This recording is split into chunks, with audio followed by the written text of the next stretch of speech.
tewasnya Vina dan Eki. Pembunuhan Vina dan Eki. Kan kasus pembunuhan Vina dan Eki. Kasus pembunuhan Eki dan Vina. Sebelum pembunuhan Vina dan Eki. Kan kasus kematian Vina dan Eki di Cirebon, Jawa Barat yang terjadi pada 8 tahun lalu. Hingga saat ini masih menjadi sorotan dan juga perhatian publik. Kasus pembunuhan Vina dan Eki masih menjadi sorotan masyarakat. Hari-hari ini berita yang membahas tentang mereka masih juga bertebaran di banyak media. Siapakah Vina dan Eki? Vina dan Eki pacarnya adalah korban pembunuhan di Cirebon, Jawa Barat pada tanggal 27 Agustus tahun 2016.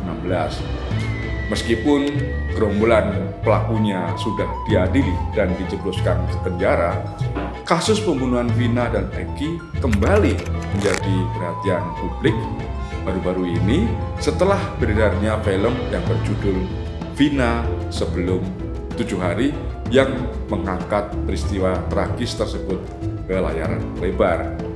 Dan media pun ramai-ramai mengulas kasus tersebut. Mengapa media ramai-ramai tertarik kembali membahas kasus yang terjadi 8 tahun silam? Kita bahas setelah ini.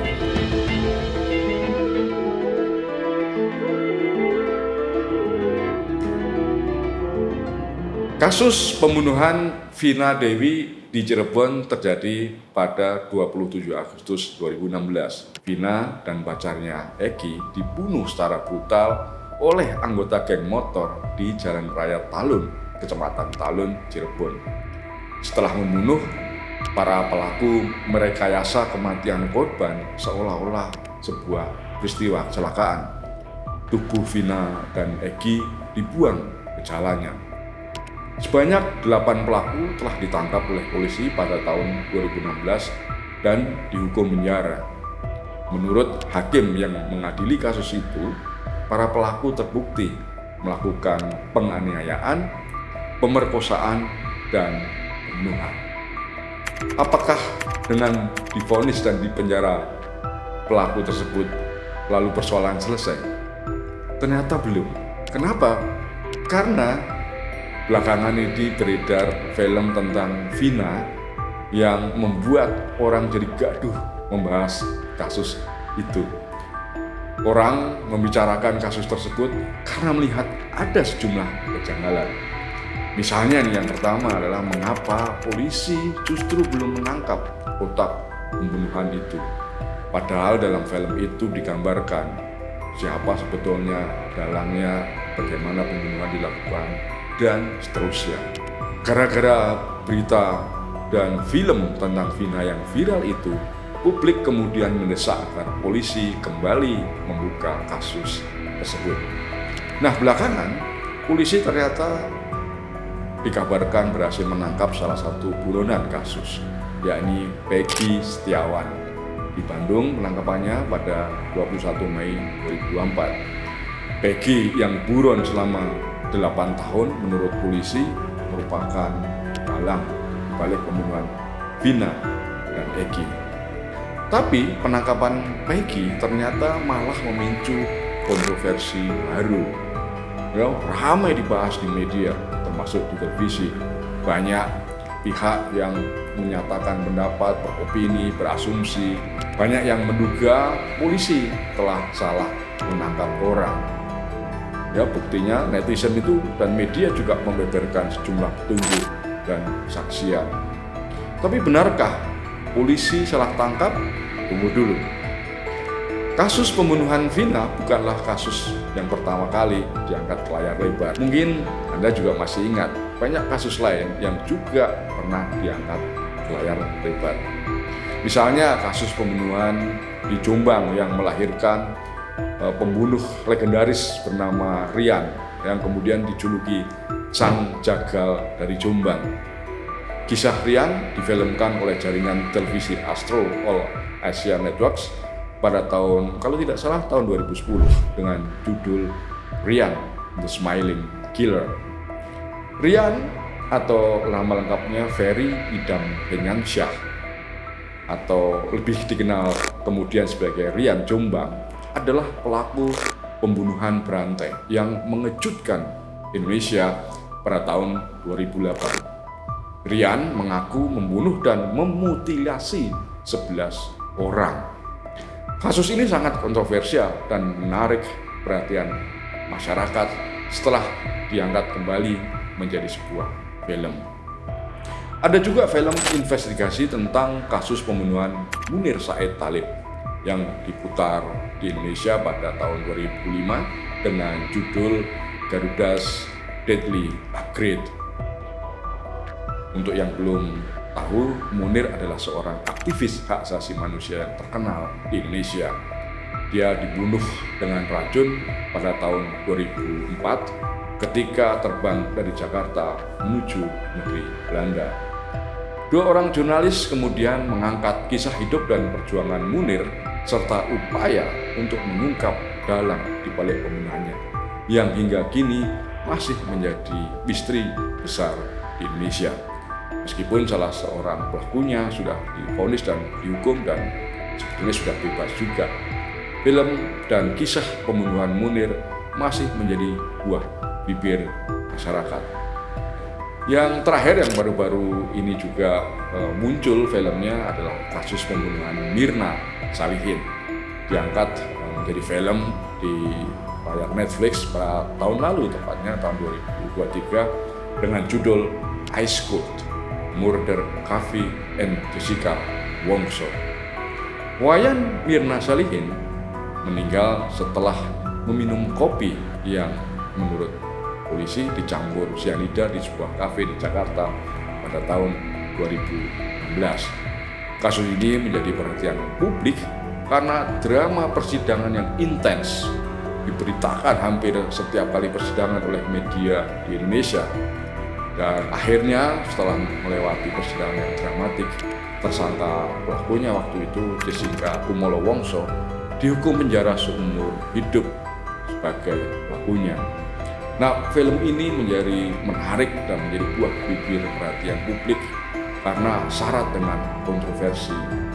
Ya, misalnya ada dugaan yang menyebut bahwa belum tentu Jessica adalah pembunuhnya, ya, dengan sejumlah teori, asumsi, dan bukti-bukti yang dianggap bisa menjelaskan bahwa sebetulnya bukan Jessica.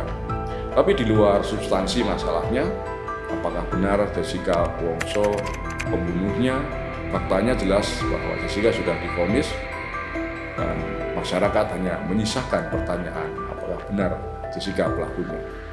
Nah, film-film kriminal yang dilatar belakangi kasus pembunuhan seperti pembunuhan Mirna, pembunuhan Munir, juga pembunuhan Vina dan Eki sebetulnya memberikan perspektif yang mendalam dan emosional ya tentang kejadian-kejadian kriminal yang mengejutkan masyarakat di Indonesia dan menimbulkan pembicaraan, bahkan dibahas di media sosial. Nah, media mainstream arus utama sering mengangkat kisah pembunuhan yang kemudian difilmkan itu seperti kasus Vina sebetulnya karena beberapa alasan utama. Yang pertama, ya, media memang menganggap bahwa kasus kriminal itu punya daya sensasi dan daya tarik emosional. Kasus-kasus kriminal, terutama yang melibatkan pembunuhan brutal, sadis, atau misterius, memiliki daya tarik yang sangat besar bagi publik karena sifatnya yang sensasional. Kisah-kisah seperti ini seringkali memicu reaksi emosional yang kuat, seperti ketakutan, kemarahan, atau simpati yang meningkatkan minat dan keterlibatan penonton dan masyarakat luas. Mengangkat kisah nyata ke dalam bentuk film memungkinkan sutradaranya atau pembuatnya itu melakukan dramatisasi yang dapat meningkatkan elemen ketegangan, suspense, dan drama. Ini menjadikan cerita tersebut lebih menarik bagi penonton. Film seperti Kopi Sianida memanfaatkan ketegangan seputar pembunuhan Mirna Salihin untuk menciptakan narasi yang menegangkan. Media juga tertarik memberitakan kembali kasus-kasus kriminal yang difilmkan karena ada unsur penyampaian pesan sosial dan keadilan sosial. Film yang didasarkan pada kisah nyata sering digunakan sebagai alat untuk menyampaikan pesan sosial. Dalam kasus Vina misalnya, film tersebut menyoroti masalah kekerasan geng motor yang marak di beberapa kota di Indonesia dan pentingnya penegakan hukum yang adil. Hal ini dimaksudkan untuk mengarahkan perhatian publik pada isu-isu yang mungkin sebelumnya dipegang. Ya, kita tahu masalah geng motor ini kan sering kali muncul, termasuk di media sosial. Ada yang ditangkap, tapi sepertinya para pelakunya tidak jera. Dan polisi sepertinya kehabisan akal untuk mencegah atau setidaknya mengurangi kasus-kasus kriminal dengan pelaku para anggota geng motor. Nah, media dapat memainkan peran yang penting dalam mendukung tuntutan keadilan dengan mengangkat kembali kasus-kasus yang mungkin belum sepenuhnya terpecahkan atau korbannya mendapatkan keadilan yang layak. Dengan mengangkat kisah tersebut ke dalam bentuk film, media massa dapat memberikan tekanan tambahan kepada pihak berwenang untuk bertindak lebih tegas, sigap, dan transparan. Yang berikutnya adalah media mengangkat kasus kriminal yang difilmkan, itu biasanya dilakukan dengan alasan untuk edukasi atau kesadaran publik. Dengan mengangkat kasus kriminal dalam film, itu terjadi sebuah alat gitu ya, atau menjadi sebuah alat pendidikan untuk meningkatkan kesadaran publik tentang bahaya dan tanda-tanda peringatan tertentu yang terkait dengan kejahatan. Film Kopi Cyanida misalnya memberikan wawasan tentang adanya modus operandi kejahatan dengan menggunakan racun yang bisa membuat masyarakat menjadi waspada. Jangan sembarangan lagi ya minum dengan orang yang tak dikenal di tempat yang meskipun ramai ya, tapi kalau ada kejadian yang mencurigakan, apalagi dengan kasus Mirna dan Munir yang meninggal karena racun cyanida, masyarakat menjadi waspada. Nah, film memang dapat memengaruhi budaya dan cara pandang masyarakat terhadap isu tertentu. Dengan mengangkat kisah nyata, media massa membantu mengabadikan peristiwa tersebut dalam memori kolektif masyarakat, menjadikannya bagian dari narasi budaya yang lebih luas tentang keadilan dan keamanan. Apakah benar masyarakat itu memiliki pengaruh yang luas terhadap masyarakat? Tentu saja ada, dan ada contohnya. Apa contohnya? Itu yang sudah saya sebutkan tadi. Film tentang kasus pembunuhan berantai oleh Rian Jombang yang diangkat ke layar lebar membantu masyarakat memahami lebih dalam tentang psikologi pelaku pembunuhan berantai dan dampak buruk dari tidak adanya penanganan dini terhadap perilaku yang menyimpang. Berikutnya, film yang mengangkat kisah Munir memberikan pandangan yang lebih mendalam kepada masyarakat luas tentang arti dan makna perjuangan hak asasi manusia, juga tantangan atau risiko yang dihadapi dalam menuntut keadilan. Nah, dengan mengangkat kisah-kisah ini ke layar lebar, media massa tidak hanya menarik perhatian publik, tetapi juga menyumbang besar pada diskusi dan perubahan sosial yang lebih luas. Tapi tentu saja ada pagar dan koridor yang membatasi media supaya tidak offside gitu ya saat membahas kasus kriminal. Ya, karena ya kita tahu lah media di Indonesia ini kan sangat bebas, kadang-kadang tanpa disadari melanggar batas-batas etika dan kepantasan. Nah, untuk memberitakan fenomena kriminal secara profesional, media harus mengikuti tekun mengikuti prinsip-prinsip jurnalisme yang etis dan bertanggung jawab. Nah, berikut ada beberapa panduan yang dapat diikuti oleh media profesional supaya tidak offside. Yang pertama, media harus melakukan akurasi dan verifikasi. Media harus memastikan semua informasi yang diberitakan adalah benar dan sudah diverifikasi. Media tidak selayaknya melakukan spekulasi dan harus memastikan setiap klaim oleh tersangka, pelaku, korban, atau keluarganya, atau polisi bahkan, itu didukung bukti yang jelas. Media profesional selalu menggunakan sumber yang dapat dipercaya dan valid. Konfirmasi informasi dari beberapa sumber penting untuk memastikan akurasi. Yang kedua, pagarnya adalah etika dan sensitivitas. Maksudnya, media profesional wajib menghormati privasi korban dan keluarga mereka. Hindari upaya untuk mengeksploitasi penderitaan para korban hanya untuk menarik perhatian pembaca demi sensasi, demi mendatangkan traffic, gitu ya. Media sebaiknya menghindari penggunaan bahasa yang bombastis yang dapat memperburuk trauma bagi mereka yang terlibat atau korban, ya, sehingga memicu ketakutan yang tidak perlu di masyarakat. Media juga perlu selalu memberikan konteks dan analisis, ya, karena media yang baik itu hendaknya wajib menjelaskan latar belakang sebuah kasus, konteks kasusnya itu apa, sehingga pembaca dapat memahami secara menyeluruh. Kalau hanya sepotong-sepotong, kemudian masyarakat menafsirkan sendiri, wah jadi berkembang kemana-mana ya.